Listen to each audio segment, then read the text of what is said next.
Good morning, everyone. Please take your seats. Please take your seats.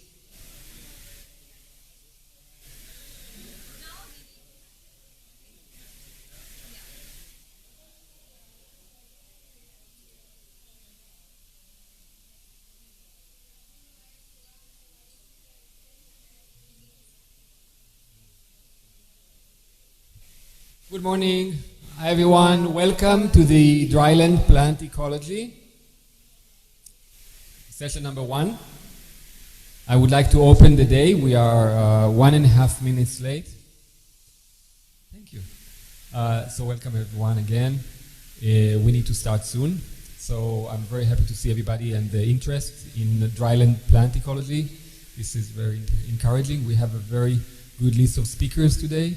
So a lot of things to learn and to get to know the best people working in the field, and also the best science that's happening on desert and dryland plant ecology. And we are going to start with Dr. Katya Irob, telling us about her postdoc with the Hebrew University and other stuff. Katya, please.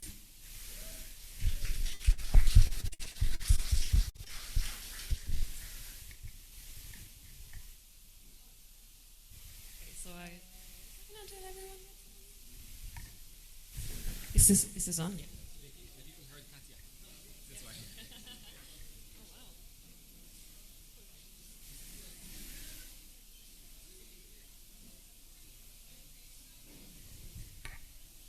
Okay.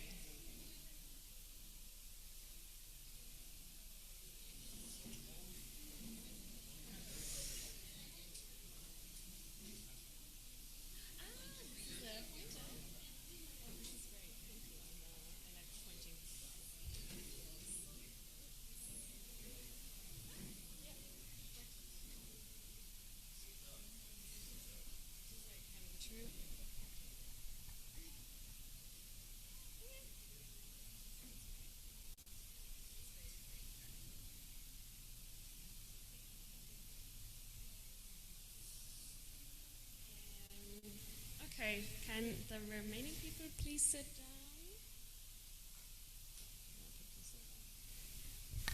Okay, I will start with my presentation.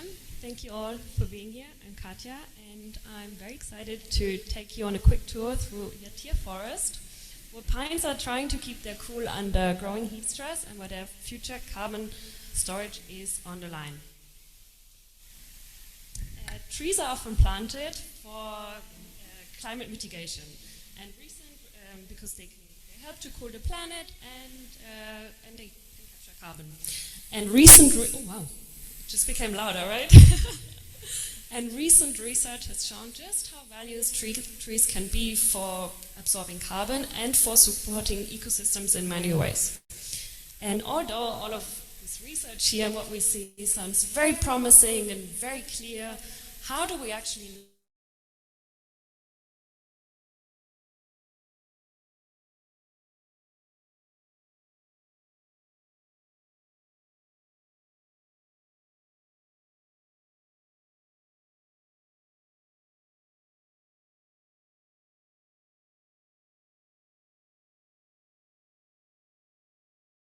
tree stem growth, which reflects a slow.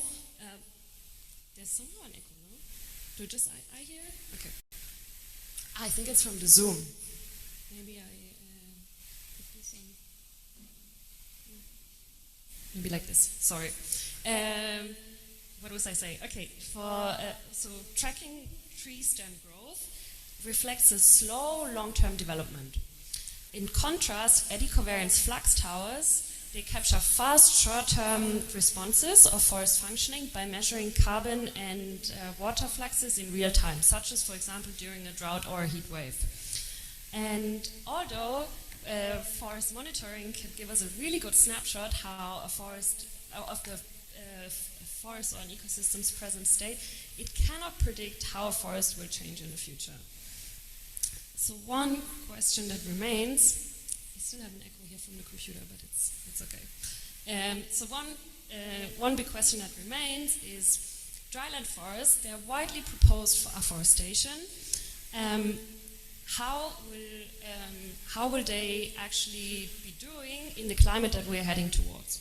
Because dryland forests, they are already adapted to drought, to heat and aridity, but we don't know in a future climate, will the climate push them beyond their threshold, beyond a certain limit, or are they adapted enough to just continue doing what they do, or might they even benefit somehow from the future climate? So what we want to find out in my research, how will future drought and heat reshape dryland forests structurally and functionally under rising atmospheric CO2? And what happens to the carbon stored inside those trees over time? Because if trees might die from heat, drought stress, where does what happens to the carbon that is stored within these trees? Where might it go, or how much carbon could be lost? So, welcome. So one of the forests that I study is Yatir forest, that most of you probably know. It was planted in the 1960s, and it is, maybe you can correct me, it's the driest, or one of the driest planted pine forests in the world.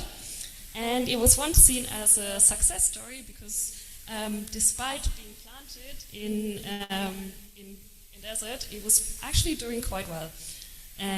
But nowadays, or like in recent times, it's been showing more and more signs of decline because there aren't really any new trees establishing. The woody cover is becoming patchier, and water is increasingly limited. But because Yatir has been monitored closely for decades, it gives us it's an ideal case to study how a forest has already been responding to ongoing climate change. But to not only look at the past, but also to explore Yatir's future, I use the ecosystem demography model ED2. And this is a process-based simulation model that represents different plant functional types, and it simulates their physiology, their growth, their competition and mortality in response to environmental conditions. And the model specifically tracks water, energy and carbon exchange between vegetation, the vegetation, soil and the atmosphere, which allows us to track the forest structure by, for example, looking at the canopy and the biomass, as well as its functioning by, for example, photosynthesis and water use. The model is parameterized with local species traits and local climate data, and then we compared it to observations to make sure that the model represents dynamics that are that correspond to your observations at Yatir. So, for example, two things that are important to us and that the model can simulate are, for example, how much water is available in the soil after it rains, and how much carbon is absorbed or released by the forest in terms of net ecosystem productivity, as you see here. And so we compare the model simulations with observations, and then we change the parameters within like a known range for us until the lines closely match. And we also did this for LAI, leaf area index, for evapotranspiration, and for growth. And we adjusted the parameters as much as we could until we got like realistic fits. And with these final settings that we got from our calibration and validation process, we tested 3 different climate scenarios. One is basically like the current climate recycled from 2015 until, all of them are from 2015 until 2100. Then we chose an intermediate climate projection, the SSP 370 scenario, and we also chose the worst climate scenario, the SSP 585. And with these different, and for each of them we modeled 5 different models within these climate scenarios. And with these different conditions, we modeled how the forest evolves structurally and functionally, and what the main drivers are for the observed dynamics, as well as for the differences between the environmental conditions. And our simulations showed the following predictions. All of these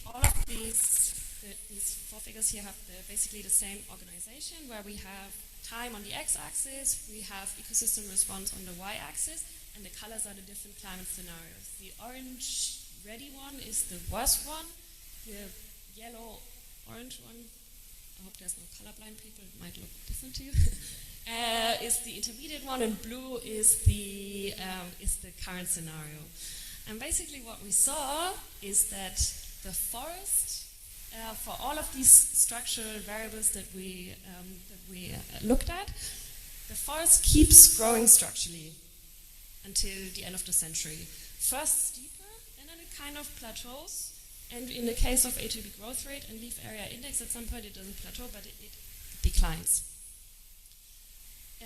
What was interesting about this increase in biomass accumulation, that it mostly stems from the originally planted trees, because there's no demographic renewal in our simulations. So all of the trees that we saw at the end of the simulations are mostly like the older, taller version of the young trees that we started with, the ones that are left, because some of them have already died. And when we looked at the drivers for the growth that we saw, green is the positive drivers, and the salmon color is negative drivers from -1 to 1. And we saw that the most positive drivers for almost everything was CO2 fertilization. And this kind of corresponds, in early mid-century, late century drivers. And that CO2 was at 5 minutes. Yeah. So CO2 was the main driver in the early beginning, as we also saw in the growth slide before. But then towards the end of the century, they're mostly driven by water availability. As I said at the beginning, trees are often planted for how much carbon they can hold. So we also looked at NEP, net system productivity, and how much the forest absorbed versus released. And in the beginning, so below this dashed line, it's a carbon source, so it releases, and above it's a carbon sink. In the beginning, it's mostly a strong carbon sink, not source, sorry. A strong carbon sink, it really takes in a lot of carbon, but then towards the mid-century, it flips more and more, and then towards the end of the century, it's becoming mostly carbon source. And in terms of water use efficiency, shows a very similar dynamic with an increase and then a decline in function over time. The drivers for this are very similar to the structure, where carbon fertilization plays a really important role in enhancing this growth in the beginning, but forest function was from the beginning until end also strongly controlled by water availability. So, to summarize, we saw that the forest could continue growing structurally thanks to its drought adaptation. We also saw, despite its functional performance starting to decline, we also saw that CO2 can help to enhance this growth, but only under moderate conditions, because once the heat and drought stress intensified, the forest function declined, and the forest's ability to store carbon and to function broke down. And so what we saw is that forest structure can mask functional decline, and also that monitoring structure alone is not enough to have a complete picture of how the forest is doing.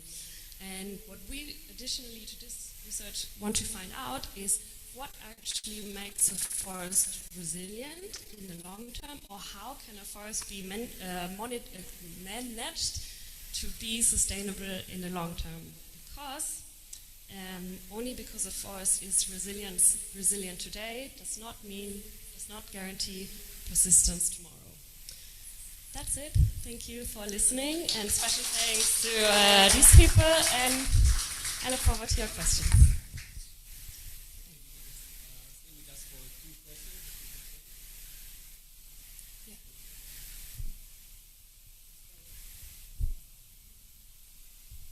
Does the model capture scale-dependent feedbacks that may lead to emergence of patterns, special patterns? Because this is a population-level stress adaptation mechanism that can affect the resilience of the system. So what exactly do you mean with scale-dependent?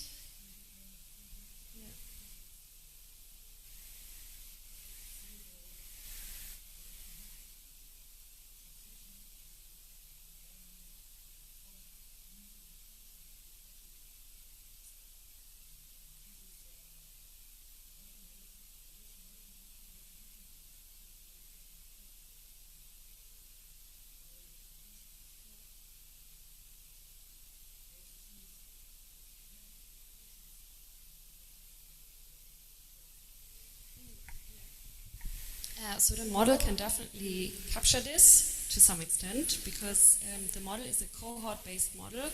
So it can look, in the beginning at least, it can look from the individual to like the whole ecosystem. So we can really like zoom in and zoom out what are the interactions between at different scales. But for computational efficiency, these individuals are more and more summarized into cohorts of similar-sized trees, so we lose a little bit of the individual information, but technically it is possible to look at these effects.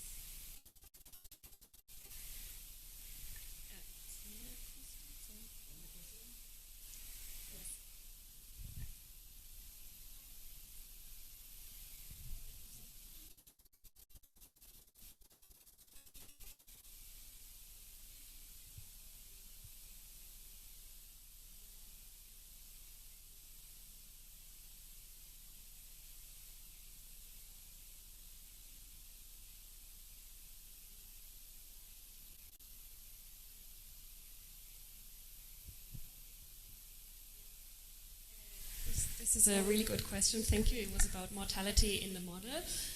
The model has a lot of different types of mortalities that it takes into account. So there's age-dependent mortality, and we don't really know how long the pines in Yatir are going to live, but there's a higher probability at the higher age, and I don't think they can live longer than. I'm not really sure what the number is, but it's like probably not even 150 years or something. It's definitely less. Apart from the age-dependent mortality, there's a drought-dependent mortality, then there's a random mortality that takes into account that sometimes there's pests of different kinds. And also there's one that stems from competition. So if there's, this is not, it doesn't really, it's not really so important in this case because there's no new trees establishing that could steal a lot of the water away, but it's still important because if water becomes limited, then there is more competition for the limited resource. Very important work. Thank you, Katya.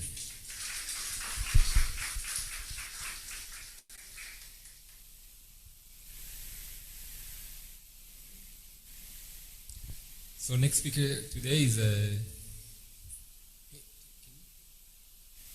Israel Oren from Tel Aviv University. Yes.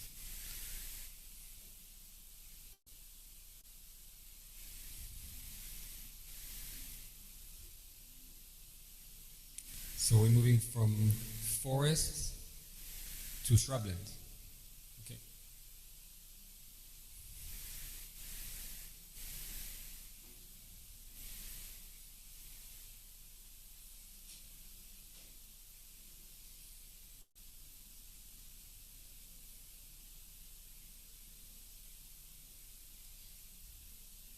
Meantime, I want you to give a good clap to Asha. Thank you, Asha, for helping.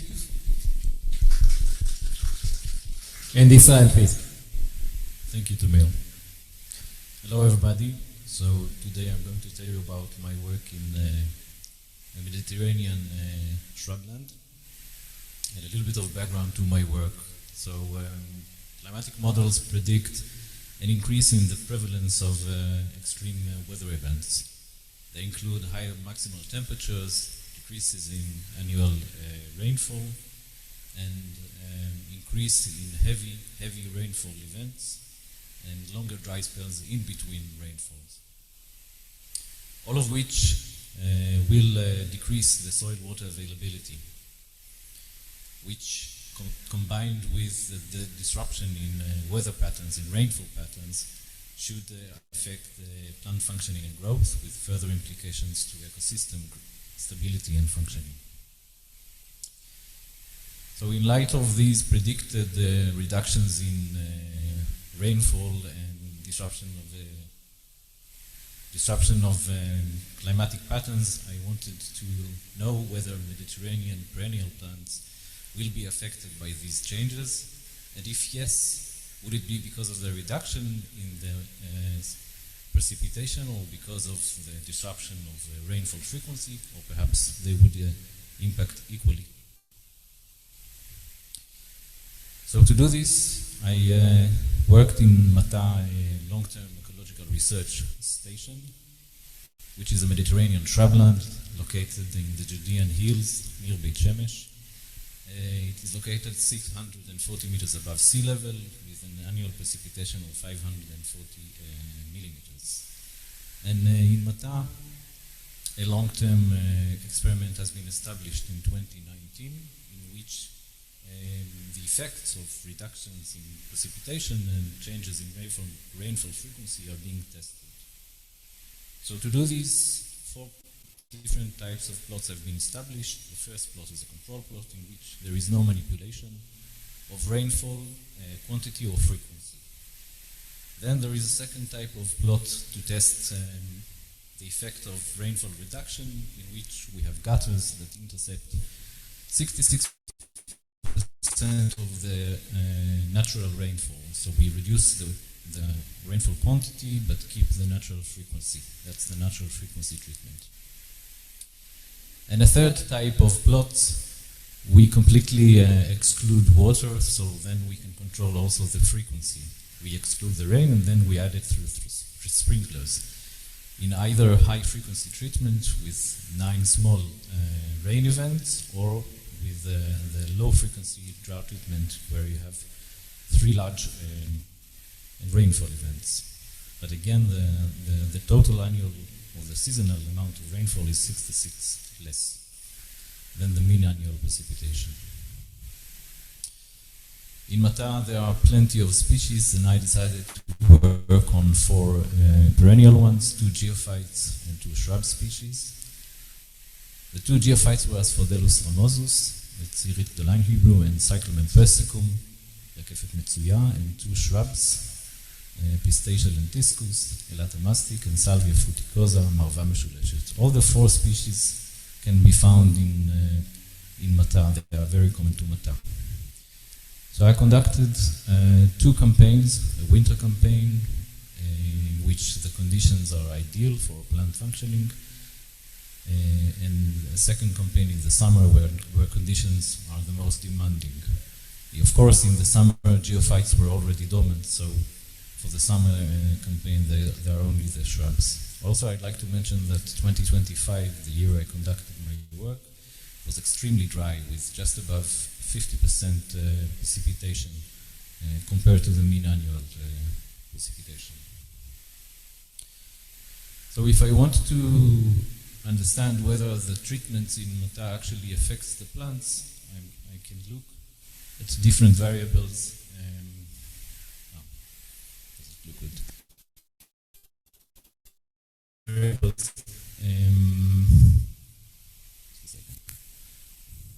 Okay, so present it like this. Different variables that, if I see a response compared to the control, I can conclude that there is some stress going on the plants. And these are variables that I looked, and I'm going to walk you through them now.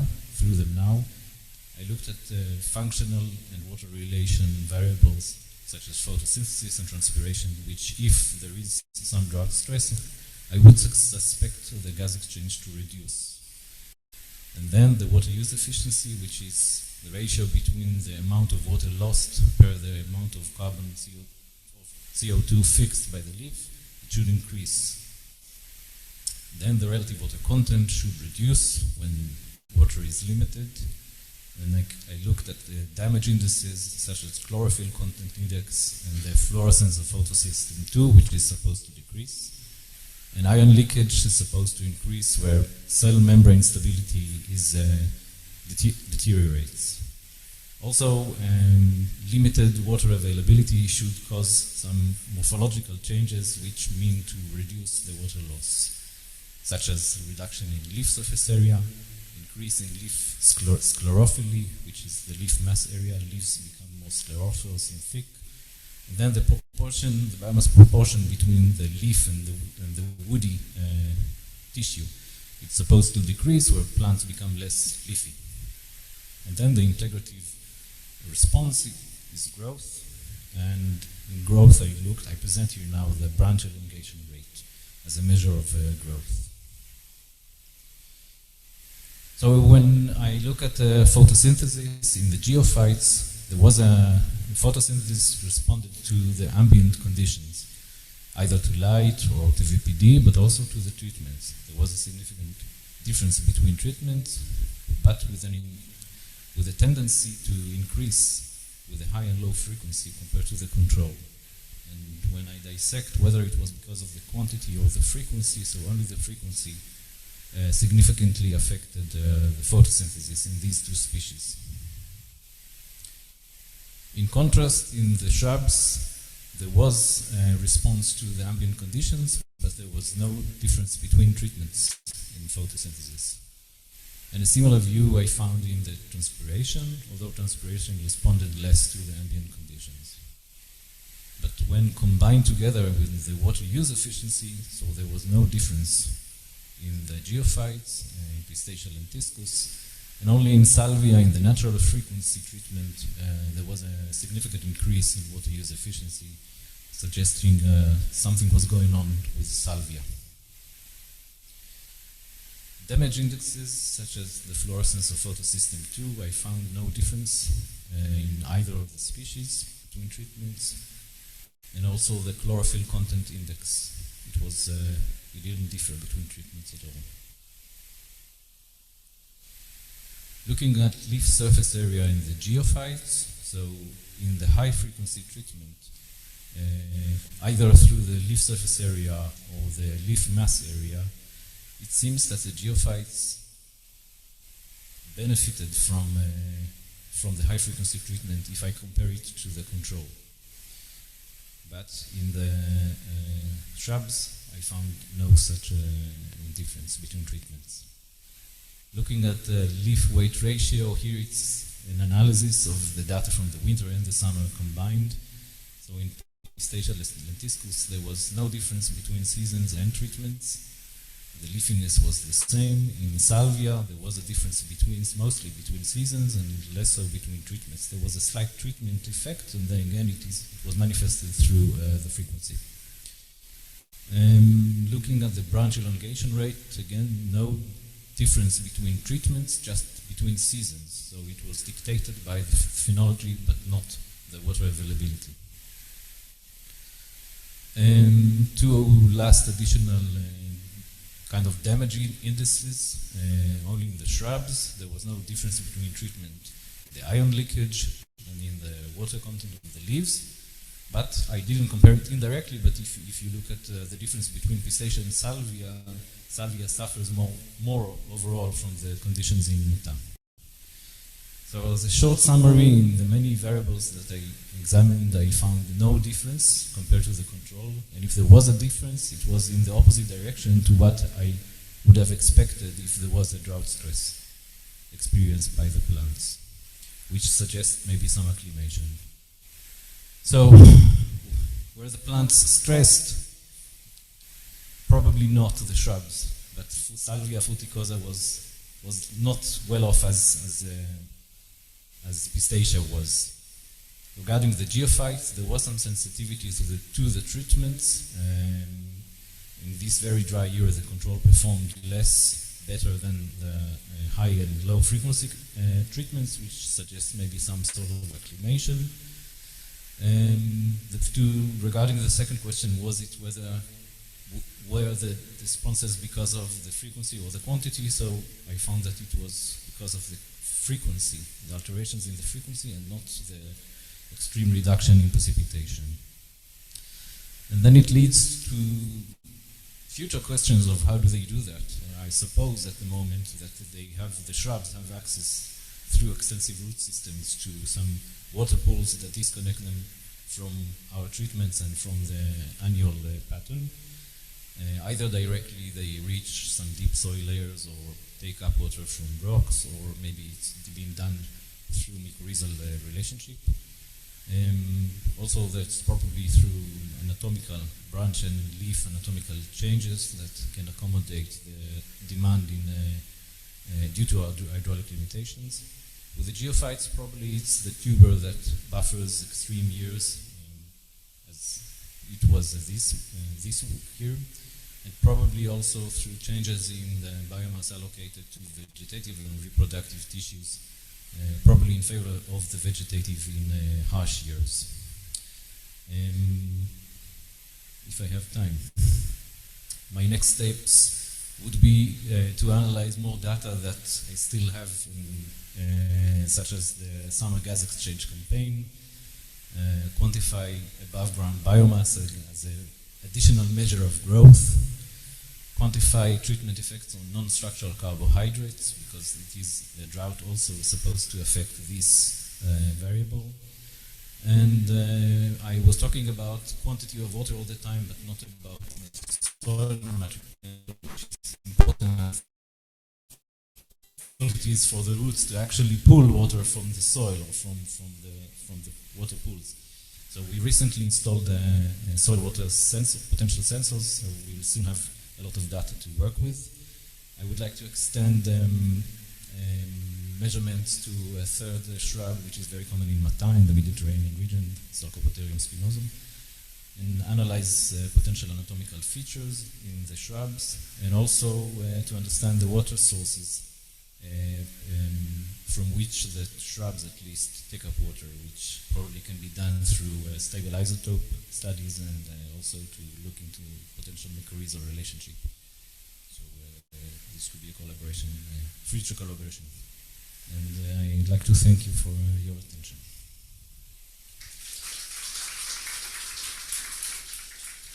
Thank you, Time for questions?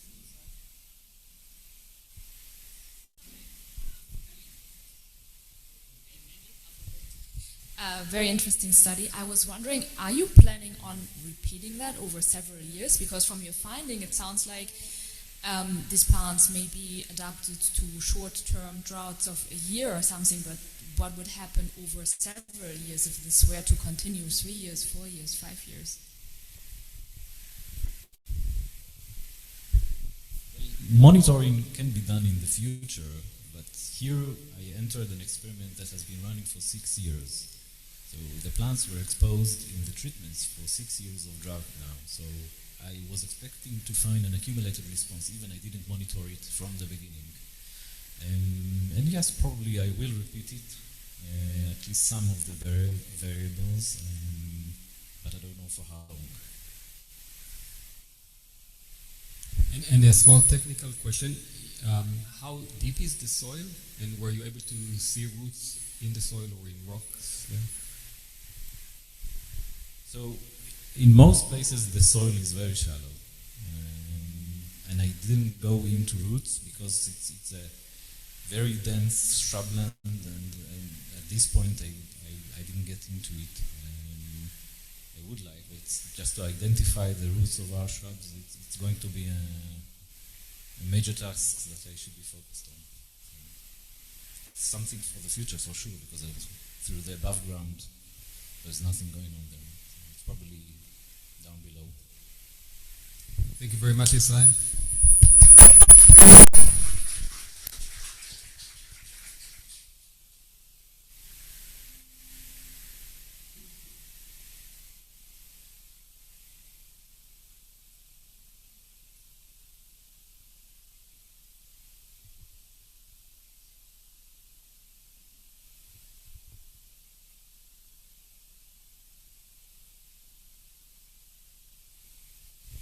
Okay, moving on to Hemant. Yeah, welcome. And you're talking about brassica crops. So, looking forward. Thank you.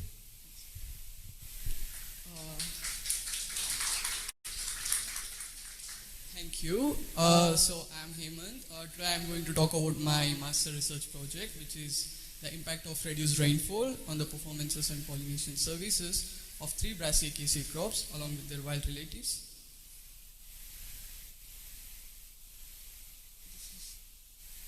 So, it's working, so okay. So I like to begin with highlighting the issue which we are all aware of, which is the climate change. So one of the evident impact of climate change is rise in global temperature. So here in the graph we can see over past few decades we see an increase in the temperature, and it is tend to increase even more in the upcoming years as well. So one of the evident impact of rise in temperature is also alterations in the precipitation patterns. So this has resulted in reduction in rainfall in many regions. This trend is quite alarming to the regions which are already facing the water scarcity, such as the Middle East itself. And we can see here this, if this situation continues, this is going to become worse in the upcoming decades.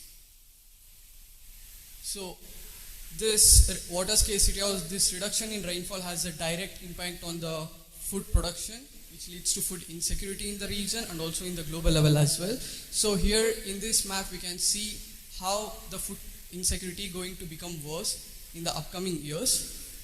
So in order to maintain food production and food security, it is also necessary to maintain pollination services. So nowadays in recent times we can see due to global change and land use intensification, the pollinator diversity are getting reduced.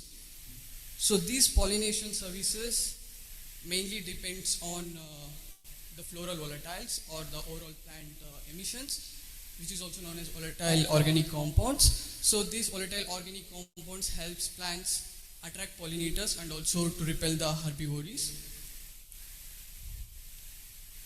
So in my experiment, I will be working on the Brassicaceae family, which are mainly cultivated to produce edible oils, vegetables, and also fodder for the cattle.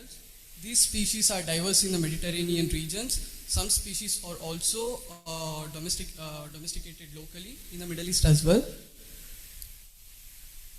So these three species are my experimental species, which are Sinapis alba, Brassica napus, and Raphanus raffinistrum, along with their wild relatives as well. So in this experiment I had two study questions, and I will also explain the predictions that I had before conducting this experiment. So my first study question is, do domesticated crops and wild relatives respond similarly to the less rain?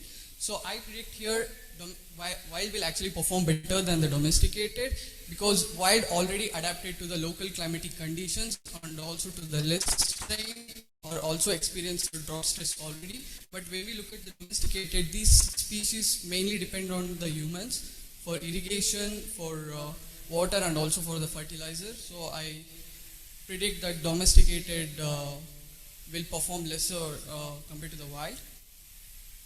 And my second study question is, do water changes affect floral traits and pollination services in domesticated and wild crops? So here I predict in domesticated, due to its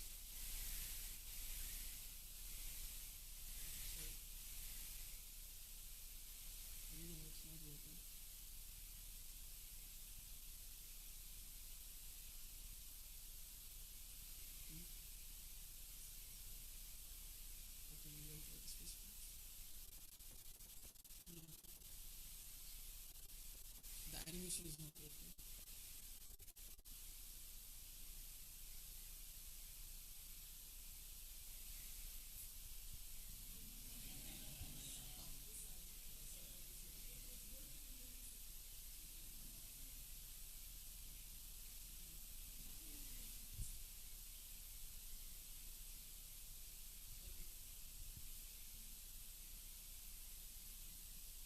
So here I predict the domesticated species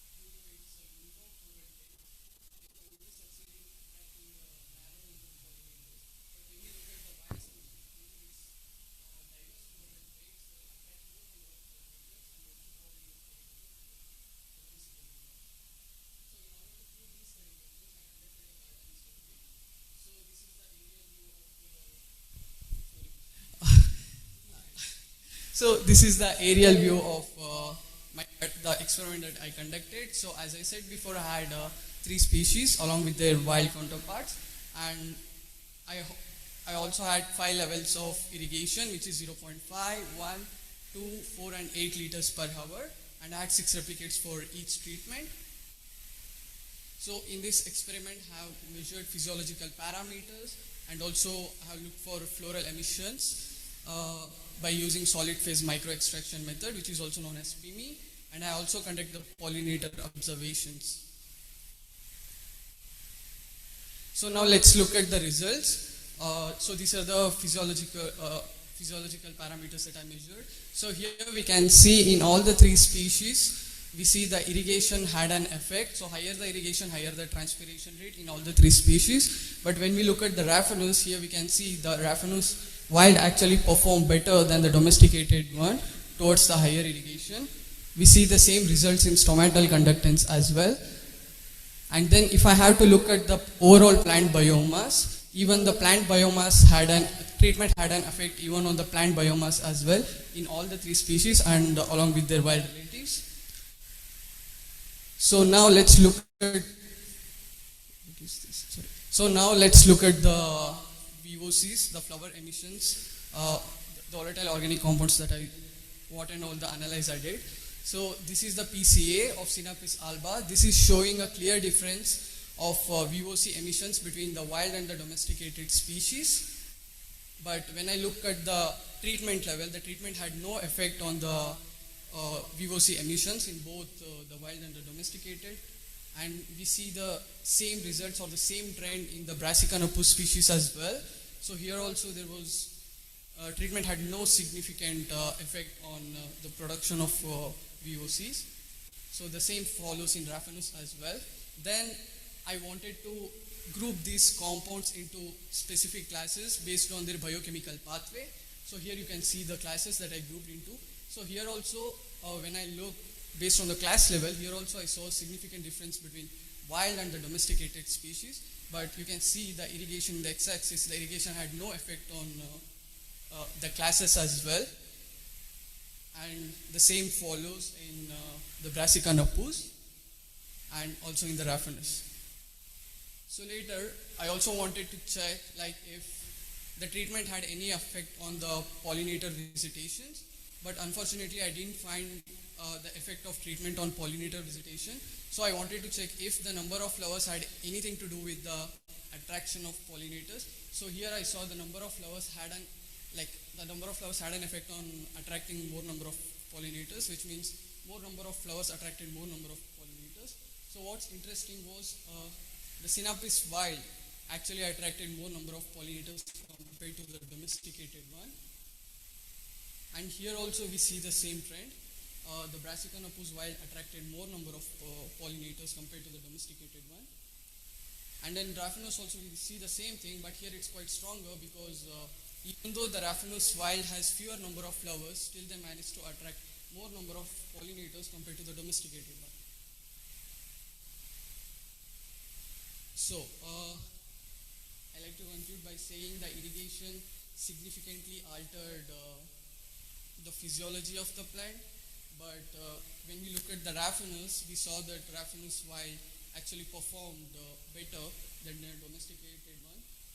This kind of proves my first study question. And second thing, we saw that irrigation had no effect on the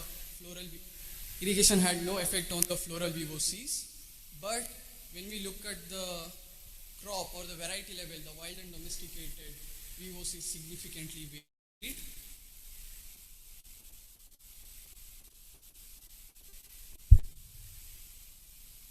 Sorry. I don't know what's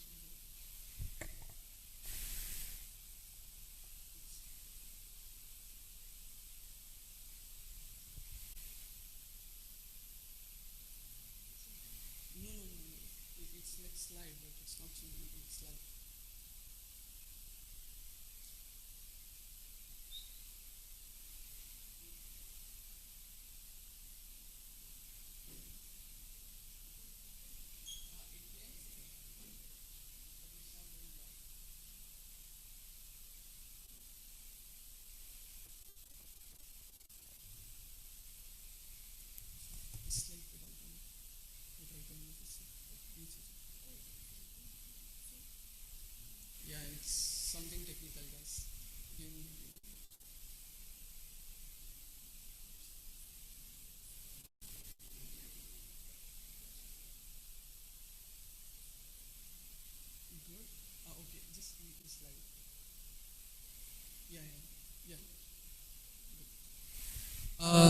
So when we look at the pollinator observation, so when we look at the results of pollinator visitation, so here we saw more flowers attracted more pollinators in few species, but what same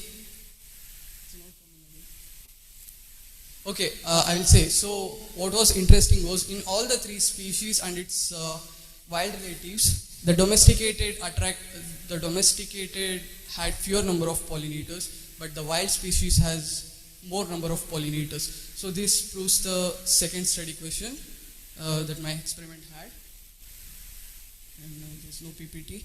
Okay, so I like to thank you all for listening to my presentation. And sorry for the disturbance in between.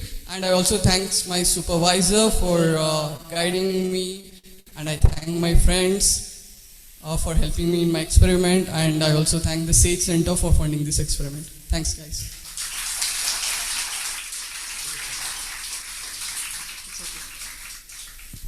Thank you for bringing this. We still have time for one question.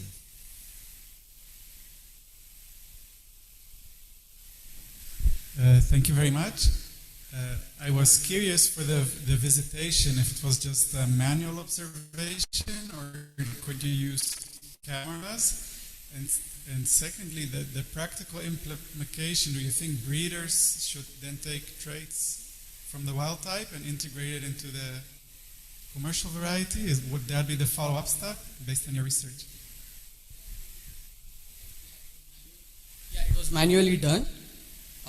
And this was repeated 3 times to make sure, there will be errors for sure while doing the pollinator observation, but I made sure that by making 3 repetitions of all the 3 different timelines that I took, maybe I was confident with the result that what I found. And I just forgot, what was your second question about? Why? Can you repeat again?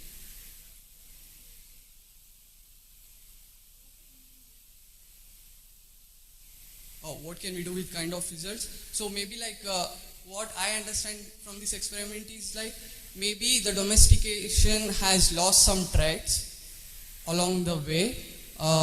This is the reason why the wild is still attracting more number of pollinators compared to the domesticated one. So maybe in future it will be important to find what were these traits that we lost during this domestication process.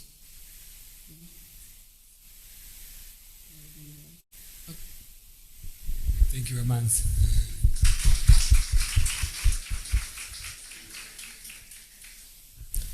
We apologize for these difficulties, but we are trying to solve them.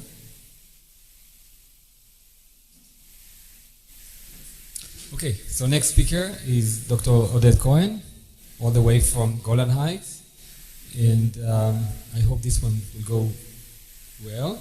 So let's try. This is for the right hand, and this is for the left. Thank you, Tamir, Ash, and thank you for all the organizers. Hello, everyone. Many times we push our children toward the mainstream, believing that following the common route is the safest way to succeed. Over the next few minutes, we will see that sometimes stepping away from the mainstream and choosing a unique, unconventional path can also lead to remarkable success.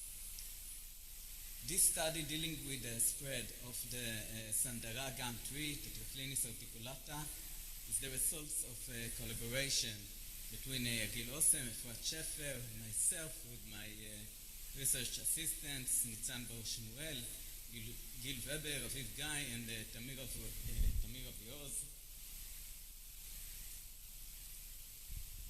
And was founded by the Jewish National Fund.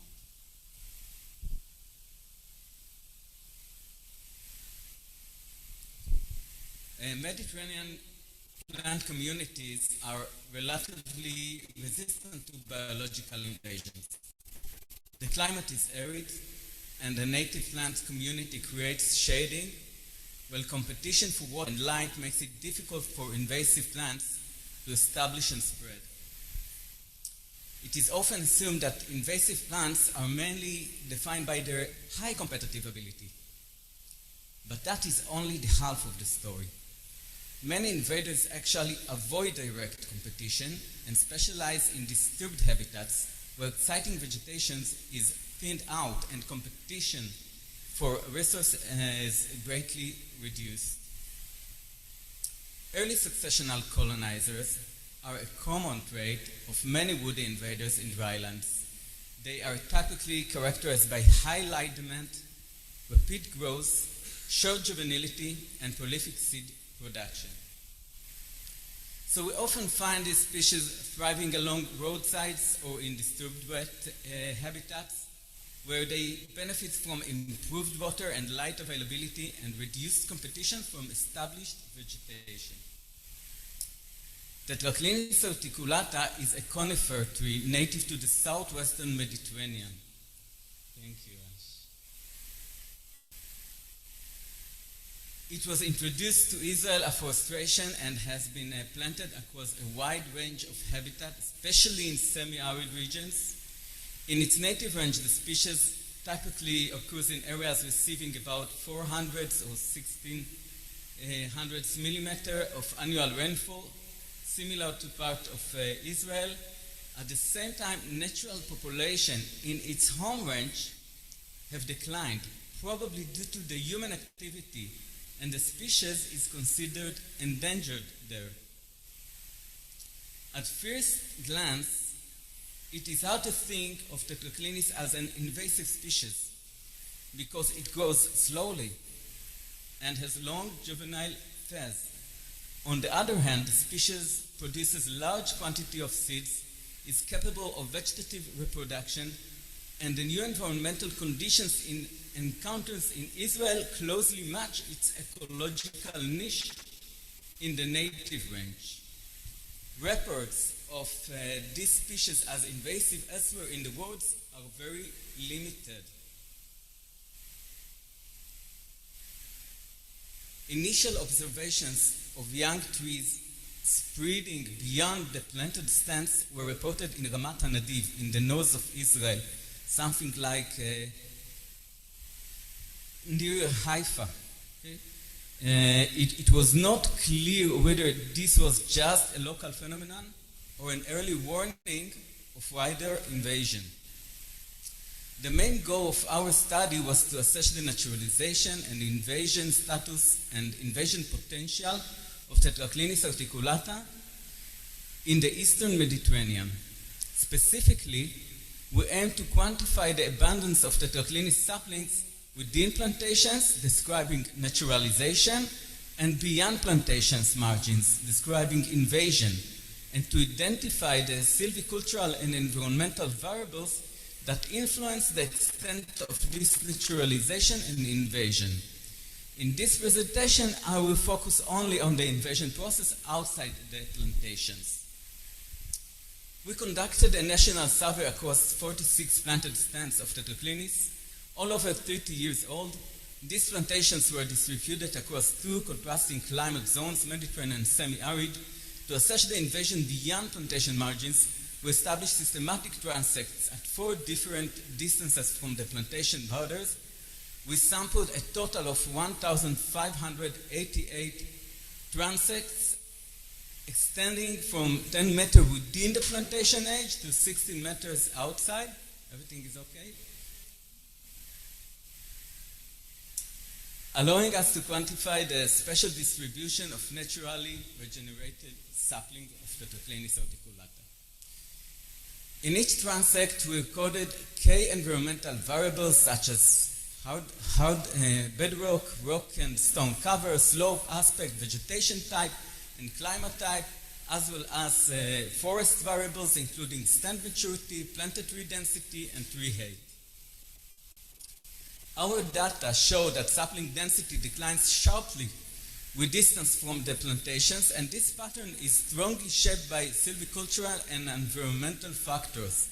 In the Mediterranean zone, see graph 1, the Traclinis saplings reach very high densities close to plantation borders, with more than 1,000 saplings per hectare within the first 10 meters, but their density drops steeply beyond 30 meters. In contrast, regeneration in the semi-arid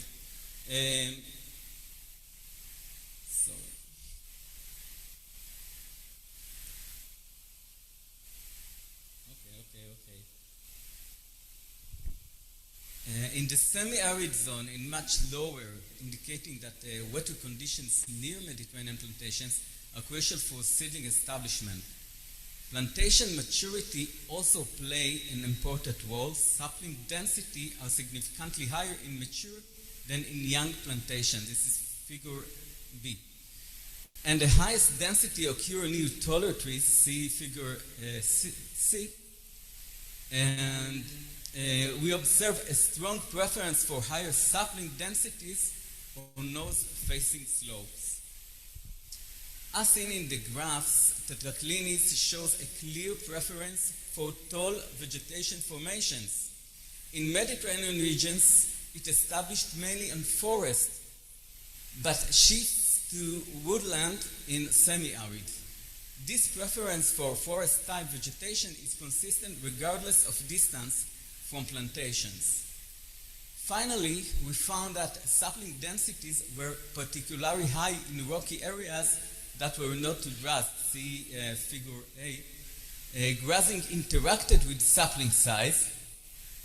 Densities of large saplings were much higher in ungrassed plots than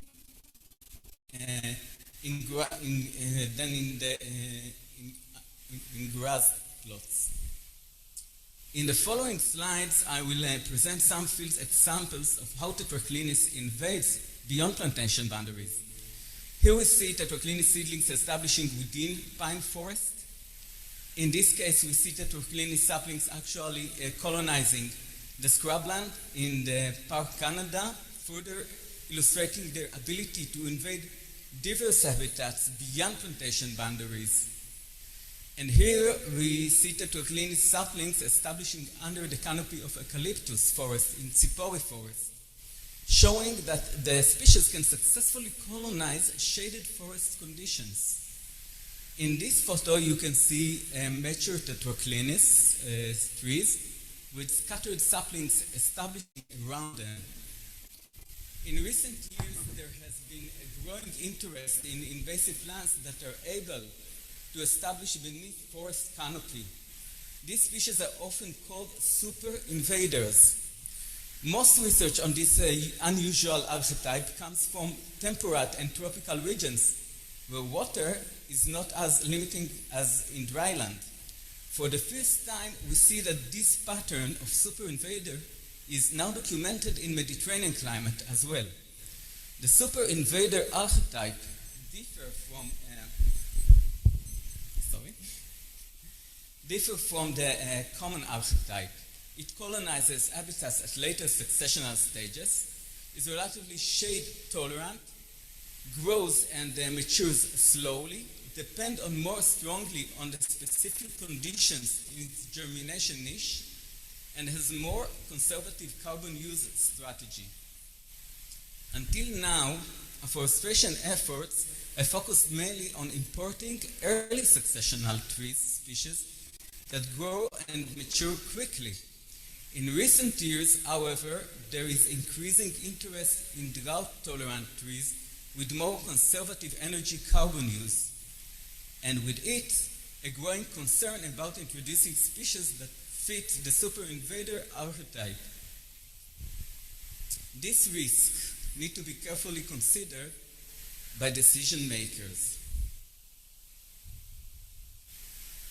At the local scale, cutting trees is always painful, but bold action will be needed to reduce seed production of this invasive species. Such efforts should start in the Mediterranean climate, with particular focus on plantations adjacent to natural woodland. One of my favorite lines in Hebrew music, written by Micha Shitrit, deals with the question of choosing a life strategy to be one of a million or one in a million. My personal takeaway from the Dryland study is to let go my own ideas about the right way to succeed and to give my daughters the freedom to find their own way to success, which is not always easy for me as a father, but sometimes it works. Thank you.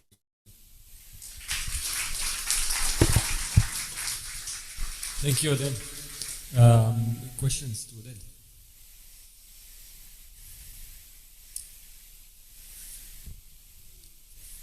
Thanks. Thank you for the talk. You described two different strategies for establishing yourself as an invasive species, and what I would like, if you can tell me, to know is it because it is different from the rest? Like, is it because the species has chosen slightly different way of establishing itself, or is it because it is just better? So, in another word, if all plants chose this, the second option, the long, how do you call it? The slower approach, would it still be better, or is it because it is special?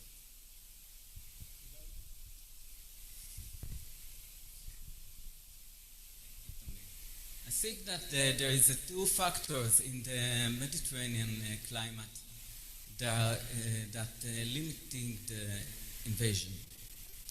One is the water. Israel is in Dryland, and the second is the shading of the natural vegetation. So almost all of the invasive plants that I think about, they establish in disturbed habitats where the resources are, the availability of resources are increased. Okay, but we need to think that there's all in the history we introduce species that are fast-growing trees and not. And they can grow fast and spread in the landscape. But the demand of species that are adapted to the dryland is a new phenomenon. And I think that in the future, we see that this archetype is more invasive than we thought. So we introduced thousands of species with a lot of strategies. And this is a new strategy that we introduced in the late 10th years. Yeah?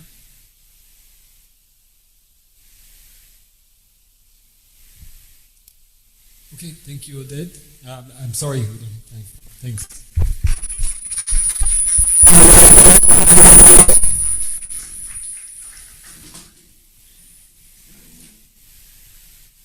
So next speaker is Amnon Kochavi, going down below ground.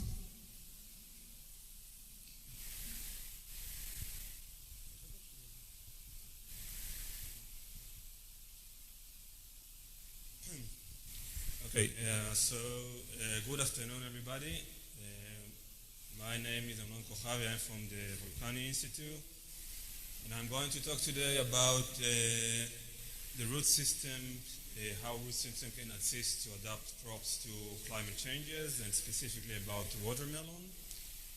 So, a quick overview, although we already talked about it today. So, as been discussed before, over time, watermelon breeding has focused mainly on improving fruit yield and quality.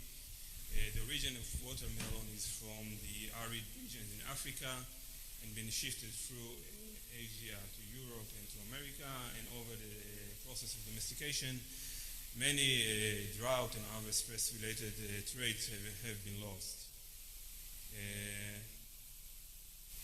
as we know today, modern watermelon is it's water demanding crop, and it's very sensitive to water limitations.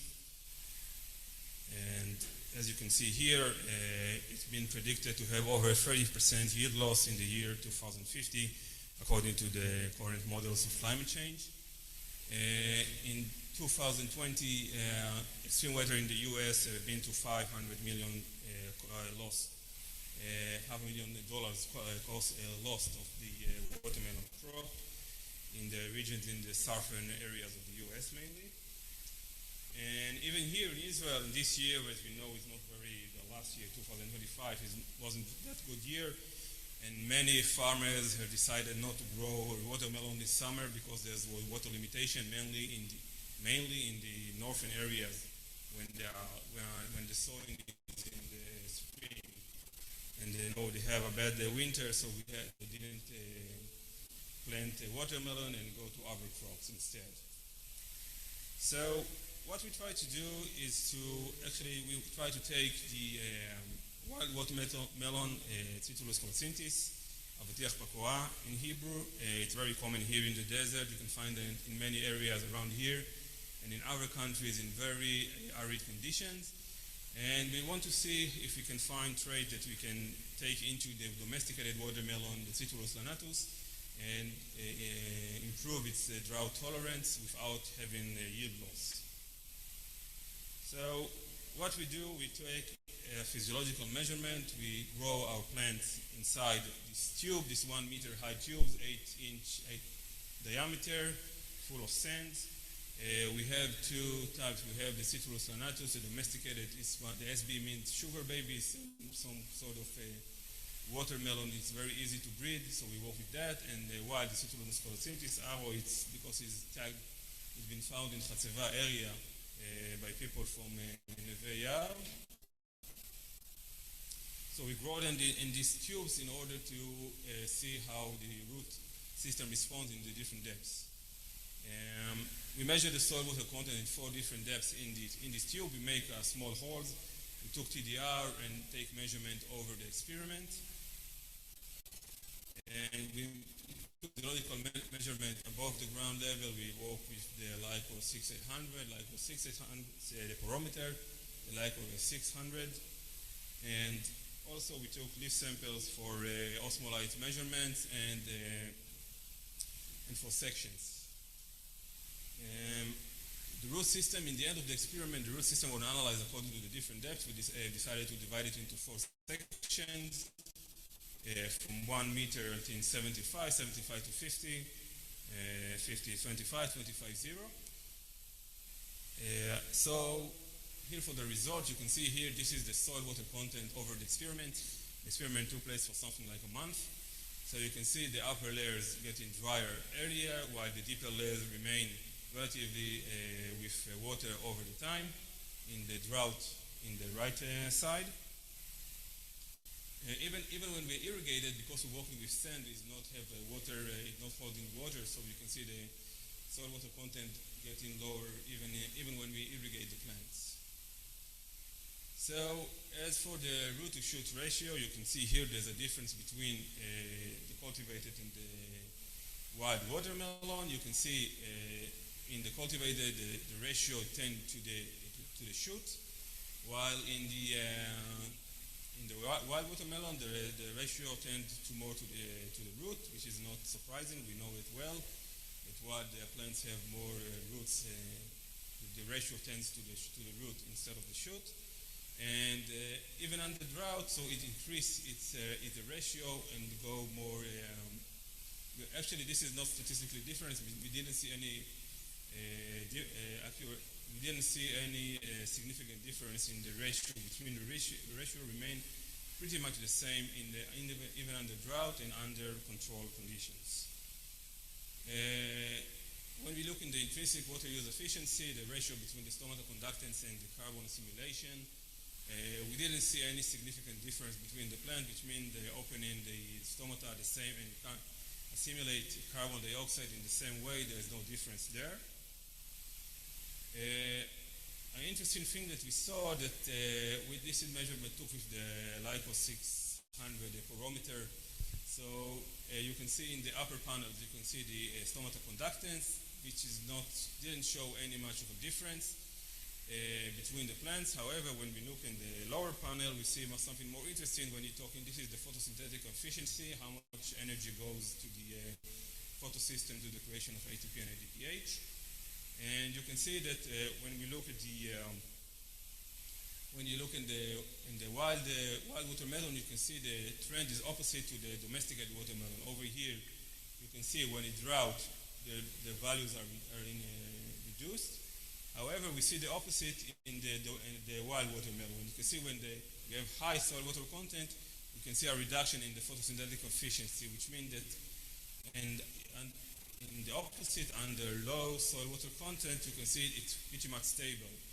And which means that this plant is pretty much sensitive to logging or to high soil water content. When we did a blue section of the leaves, you can see this difference. We have no difference between the irrigated and the drought treatment here, but you can see a difference between the wild and the domesticated watermelon here. You can see very much thicker leaves, much thicker cuticula in the wild watermelon comparing to the domesticated watermelon, and which again it's all well known from other wild species. Nothing very interesting here. All our finding until this point is not something that you can take if you want to make breeding and take traits from the wild into the domesticated. There's nothing interesting here. However, when we look at the root system, we get very interesting results. So you can see over here, this is in the left we have the root weight on the different soil layers, and you can see here the actual difference between both domesticated and wild watermelon, and also between irrigated and drought. You can see that most of the biomass of the root system it's allocated in the upper soil layer. However, when we go to the root surface area, we have a different story. You can see that the domesticated watermelon over here, even under drought, the most of the surface is in the upper layer of the soil. But if you can see in the upper panel, this is the Citrus colocynthis, the wild watermelon. You can see that under control condition, it's pretty much the same as the cultivated watermelon. Most of the surface, root surface area is in the upper layer. But when you get it into drought, most of the root surface area are going to the deeper layers. And this is very interesting. You can see it over here in this picture. I don't know how much you can see it over here. This is the irrigated. You can see the root system is even a bit smaller, but there's no difference between the different depths. But in the drought, maybe it's a bit difficult to see here, but most of the root system, most of the fine roots are here in the deeper layers of in the deeper layer. And when we scan the root system, this is in collaboration with Phenoroot, you can see that domesticated have a reduction in the root system biomass and size, and the colocynthis root system remain pretty much the same. You can see it over here in the chart. A reduction in the cultivated, but also pretty much the same in the wild watermelon. So, to summary, so colocynthis exhibit a high drought tolerance, but found to be sensitive to high soil water content. The drought resilience is primarily from the root system plasticity, which is not found in the domesticated watermelon. Without any additional carbon investment, you have much more efficient root system that get the water from the deeper soil layers.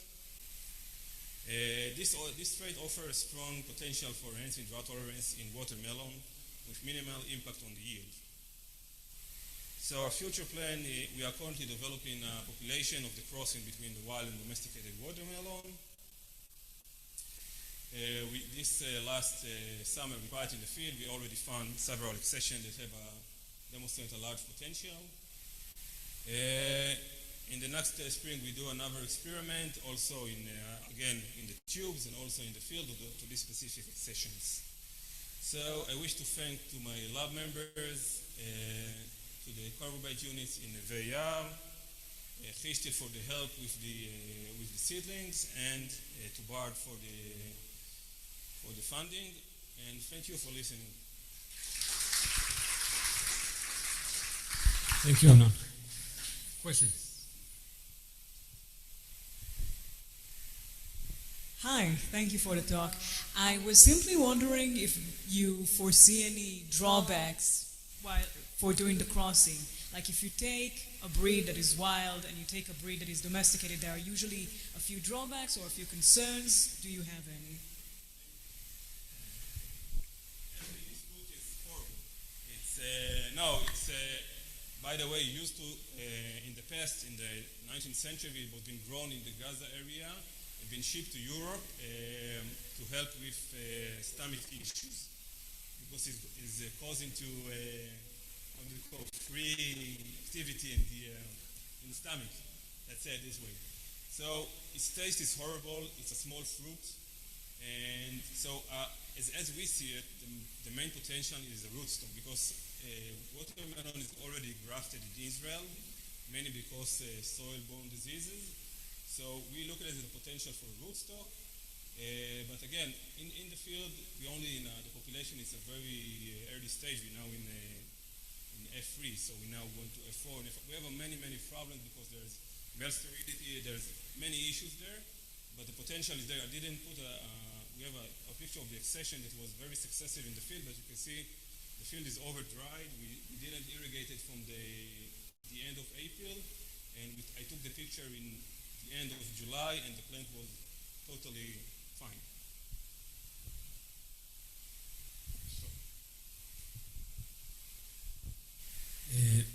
Maybe I got something wrong, but at the beginning you showed the bottom layer was the driest, if I'm not mistaken.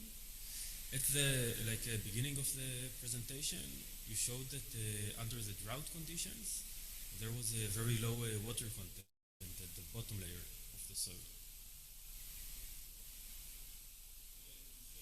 No, maybe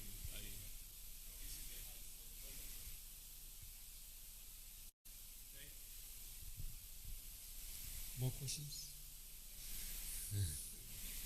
More people? What happened with the flavors of the fruit? It changed? Short answer? Horrible. Thank you, Amnon.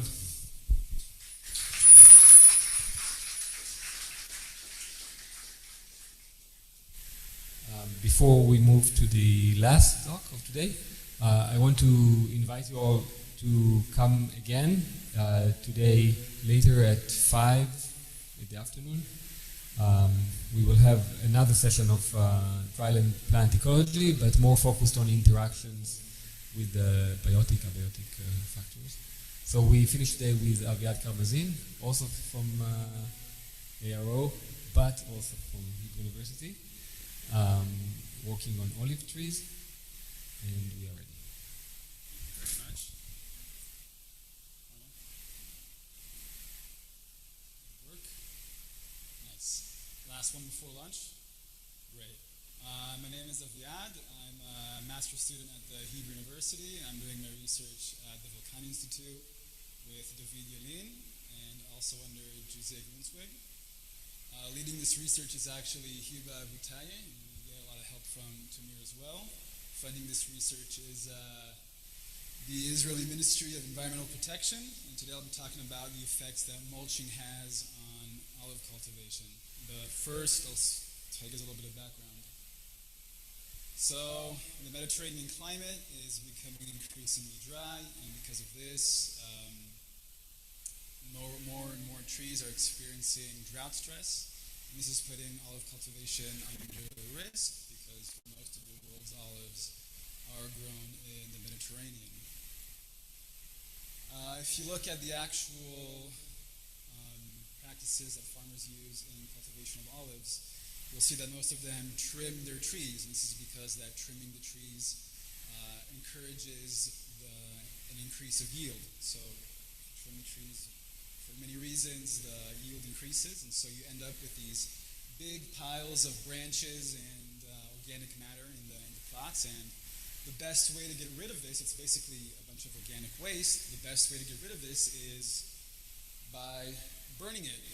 It's quick, it's easy, it's cheap, it's not intensive for manual labor, and it's very common throughout the entire Mediterranean to burn heaps of olive trimmings. And it's also very common here in Israel, specifically in the Arab community.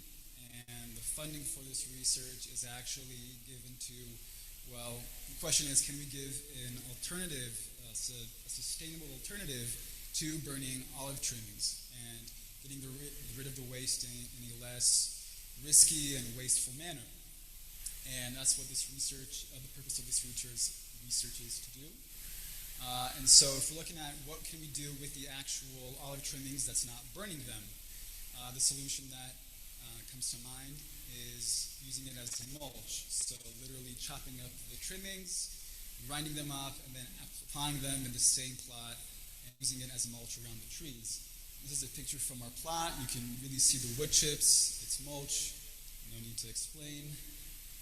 So what does mulch actually do? What do we think it's going to do in the plots? How is it going to benefit the cultivation? The first thing we think about, obviously, is mulch is on the soil. It's going to affect soil temperature and soil moisture and increase the moisture and make the temperature more stable, as well as provide a way to maybe seep nutrients into the soil, as well as possibly even help with carbon sequestration. So we set about answering these questions by setting up our plot here in Israel with 3 different treatments. A control group, a group with 5 centimeters of mulch, and one with 15 centimeters. 15 is very common in the literature, and if you ask most people, that's what will be recommended.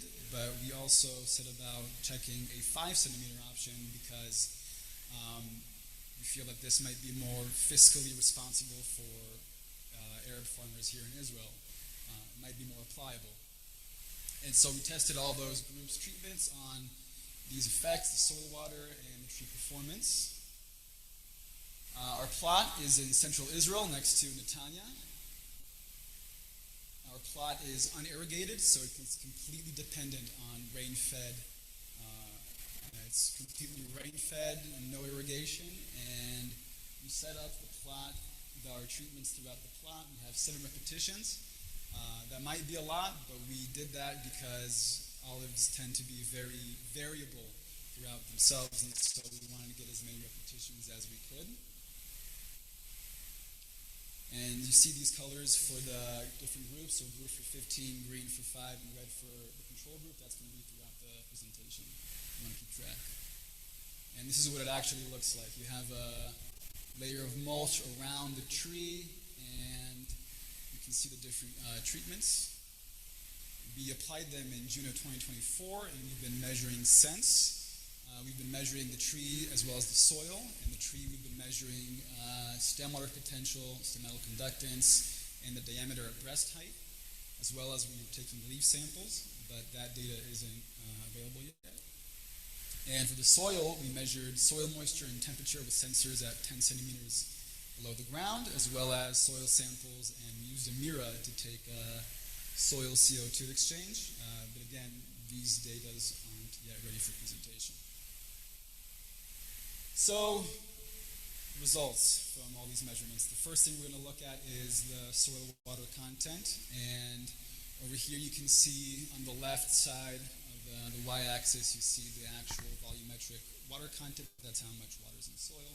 On the right side is the daily rainfall, which is represented by these gray bars, and in the beginning of this graph you see that the control treatment seems to be doing the best. It's higher than the rest of them, and then throughout the year, as the year goes on, this is February 2025, as the year goes on, the mulched groups actually catch up and surpass them, specifically during rain events. So they gain more water during the rain events, but then soon afterwards drop quickly and they match again. And so it's a short-lived gain, but it is a substantial gain. And then if you want to look at the temperature in the soil as well, the treatment with the control group treatment is less stable. You can see it's the coldest one during the winter, and it's the hottest one during the summer. And the mulch groups are the opposite. They're much more stable throughout the year. But if you want to look at the stability of the temperature during the day, we also looked at this is 10 centimeters underneath, that's where our sensors are. So that's where most of the roots would be. And so we want to look at the actual daily amplitude, so how much extreme temperatures are the plants being exposed to throughout the day. And so we took the measurements of the hottest measurement in the day, the coldest measurement of the day throughout the year. And what you can tell is that the control group is much more variable. It's exposed to a lot of extreme temperatures as opposed to the mulch groups, which have a much more stable temperature throughout the day. This is probably because that when you add mulch, you're basically pushing the roots deeper in the soil, and we know that the deeper roots are in the soil, the more stable the temperature is. So we talked about soil and how this is going to actually affect the plant. So our first graph here is the diameter at breast height, and you can see here as well the grain measurements. And diameter at breast height has a natural kind of cycle where it'll increase during the spring after the rainfall of the winter, and then decrease during the summer as the plants here kind of conserve their resources. And so that's very much expected to see this rise during the spring and this decline here. But the interesting thing to look at here is during these 3 months, May, June, July, whereas the control group begins to decline in its diameter at breast height from May to June. During these months, the mulch groups, the 15 centimeter one, we didn't have enough hydrometers for the 5 centimeter treatment group, stays stagnant and only begins to decline from June to July. So that's one less month of summer diameter decline. As well as this last point here, right around mid-September, late October, there was the first rain of the season, and the mulch group responded much more significantly than the control group.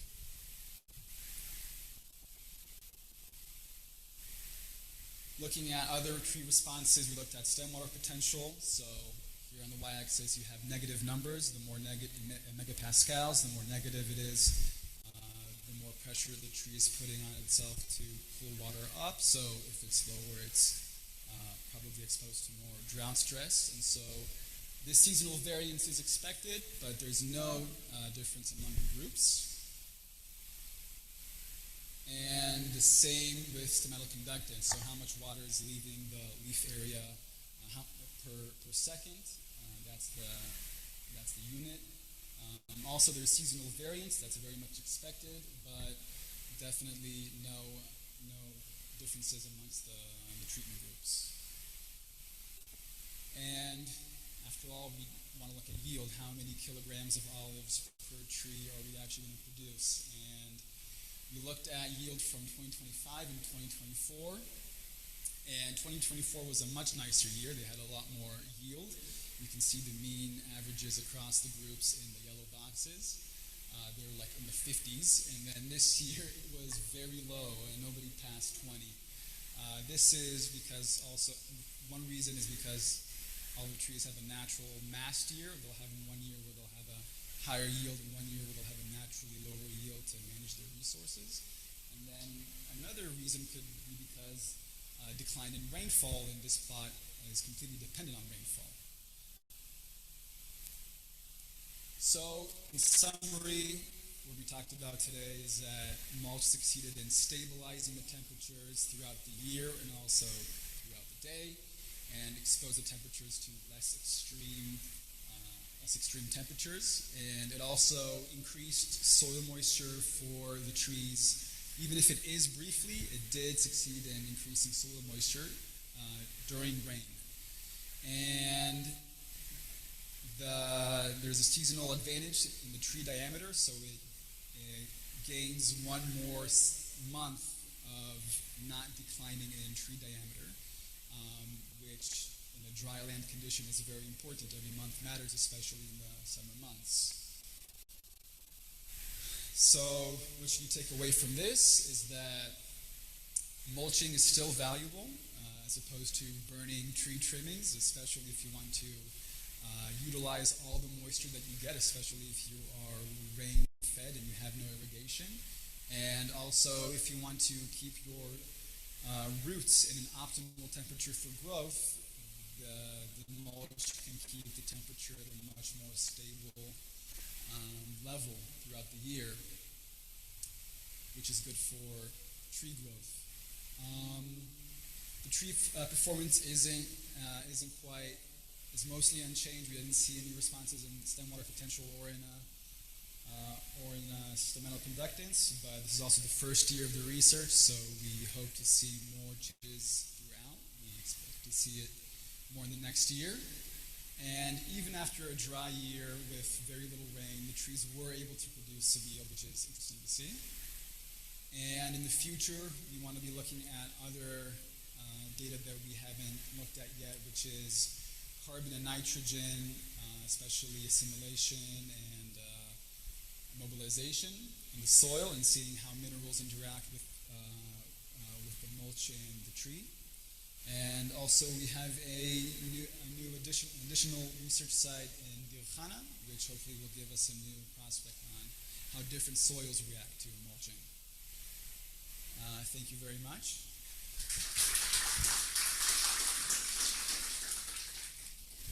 Thank you, Aviad. Questions about only mulching? Thank you for the talk. Two questions. One, did you measure the soil evaporation? And second, did you measure the deeper soil layers, soil water content?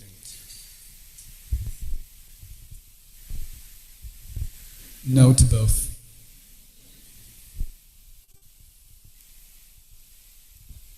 Hi, thanks. Nice talk. Also two questions. One is more a technical question.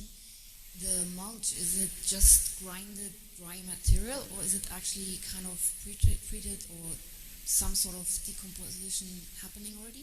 And if so, if it would make a difference. And the second question is, do you plan maybe also to look at more nutrient data, nutrient retention, and also the biological world of microbes, if it changes, microbiomes and so on?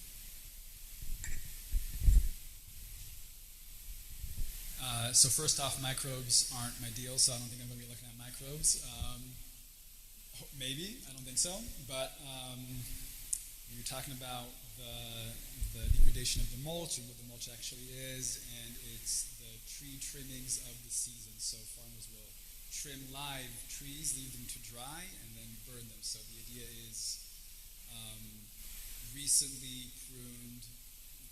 prunings from olive groves. And they haven't been degraded much when we first applied them, but recently we've been looking at the plots again, and you can see that there's a lot of change.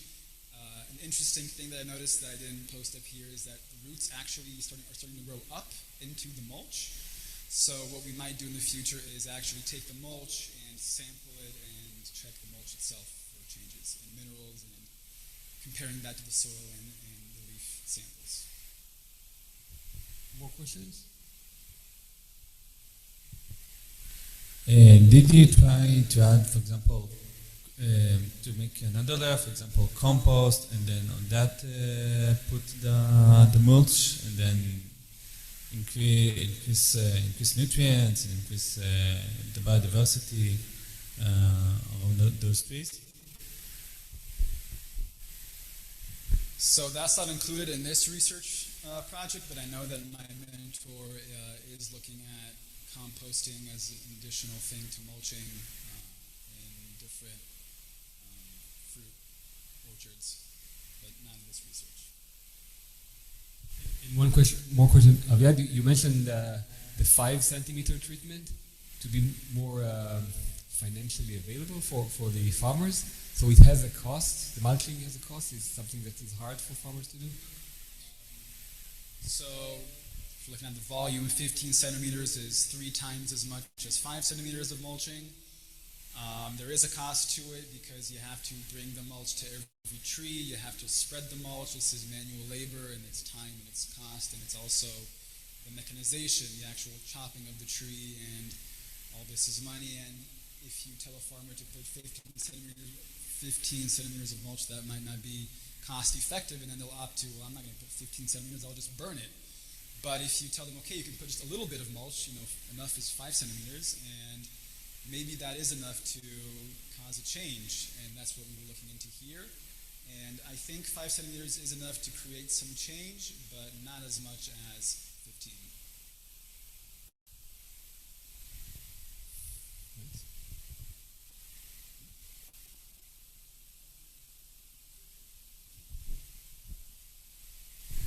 So thank you, Taviad, for presenting this work. I'm David, the supervisor that you mentioned. Just to add about the financial viability of it, that to make the 15 centimeters of material, we had to bring in a truck load of material, and we're now estimating to understand if what comes off in the prunings actually amounts to 15 centimeters or more like 5 centimeters, and it looks more like the 5 centimeters. So. Thank you, David. And we have an option to skip lunch. Do you want to stay here? Or we can go. Thank you so much for participating.